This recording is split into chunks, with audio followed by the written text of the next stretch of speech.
it was reported earlier this week, Matheus Cunha has revealed on international duty that he wants to take the next step and challenge for titles. Is he worth the trouble?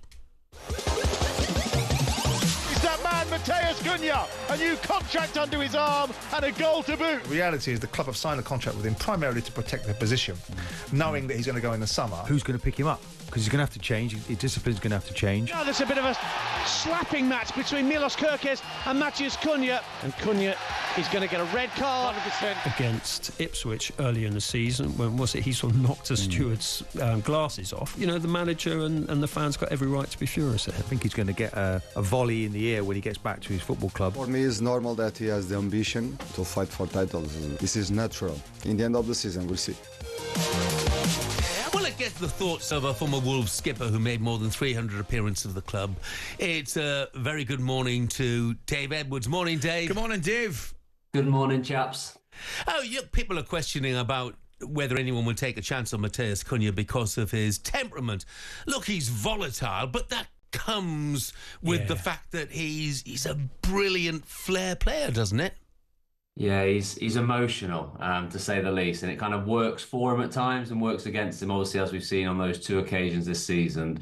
And it has hurt Wolves. Obviously, he's missed a lot of games off the back of it, but from a technical point of view and what he brings as a football player, Wolves would not be as comfortable as they are now, sort of 9 points above that relegation zone without him, because he's wonderful. And as a supporter, I think you pay your money to go and watch exciting players. You want to be entertained, and he does that in abundance. He's such a good player, honestly. Every time he gets the ball inside Molineux or away games, there's just an air of anticipation. Everyone thinks that something's going to happen. Literally every time he receives, it's like he's going to do something.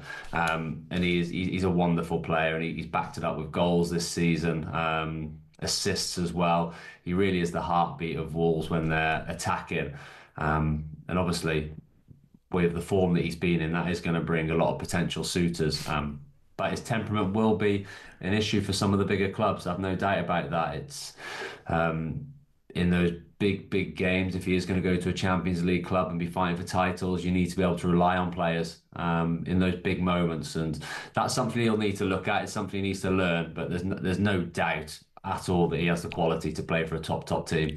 I'm with you, Dave. I think he could play at any level. I really do. I think he's that good.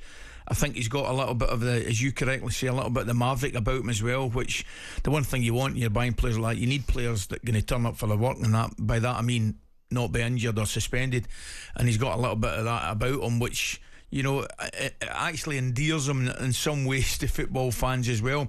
What do you think? I mean, Wolves are going to be safe just now, and they've obviously got the I think £62.5 million clause in the contract. Is it just a matter of time? Are the Wolves fans resigned to the fact they're going to lose him? I think so. I think it's obviously unfortunate, but when you're at a club where Wolves is at the moment, we've seen in recent years that they do offload their best players when the time's right. Which is unfortunate, but I do think that Wolves fans in the main will just be grateful that they've been able to see him for the last 2 years. I think we've had that with players like Ruben Neves. When he's left, it's more of a gratitude that he's played for the football club. Yeah. I think Matheus Cunha, although he won't have the legendary status of what Ruben Neves has, I think he will be wished away with the best will of the football fans. We hope that we can keep him. There's no doubt about that, but there's definitely going to be teams out there, because he is that good. He's so good at in the transition. When Wolves win the ball back, it goes into him, and he just knows what's around him. His awareness is second to none. He sees where trouble is. He'll manoeuvre out of it. So strong at running with the ball. He's one of those players that when you watch him, he actually looks quicker with the ball at his feet than when he doesn't. The way he just travels away from people, and then he will pick the right pass or the shot at the end of it. He's an absolute maverick, like you said, Ali, and he is one of the very, very best from an attacking point of view to play for Wolves. In my lifetime, certainly. I wasn't obviously there to see the great days of the 50s and things like that, but in terms of what I've seen since I've been involved with Wolves, I think he is the best player from an attacking point of view I've seen. So I fully expect that all the big teams would want him, because he gives you something completely different. The big moments in games where you just need something to happen, he will do it. He thrives on those moments, and he will go missing now and again in games, but when it really matters and you need something, he'll deliver. You talk about Mavericks, and I'm not comparing him with these players, but obviously, the Cantonas. That's what I had in my head. The Canios, even Gaza, they all had that edge to them. No. I mean, the question I think, though, Dave, is if he does move on, where does that leave Wolves, who've become a selling club over the years?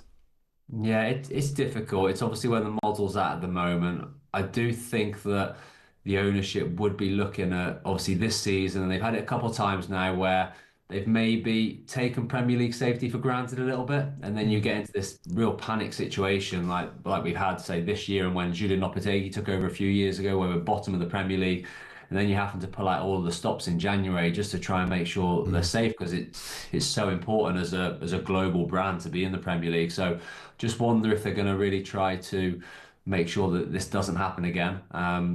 But they are going to lose their best players, and we've had some terrific players leave over this Premier League period, from Diogo Jota when he first came in, Ruben Neves.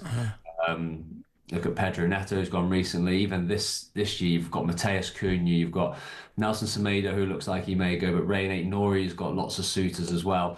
It's hard to keep these players when the big teams come calling. But Wolves do hope they have a succession line. They buy in younger players, younger talent, and then they hope that they'll be ready to come through. And it has worked, but I feel like it's been a little bit too close this season when they've been just above that relegation zone. Dave, brilliant. Thank you very much indeed, mate. Cheers, guys. Thank you. talkSPORT Breakfast, waking you up Monday to Friday morning from 6 a.m. on AM, on DAB, via the talkSPORT app, and on your smart speaker. talkSPORT.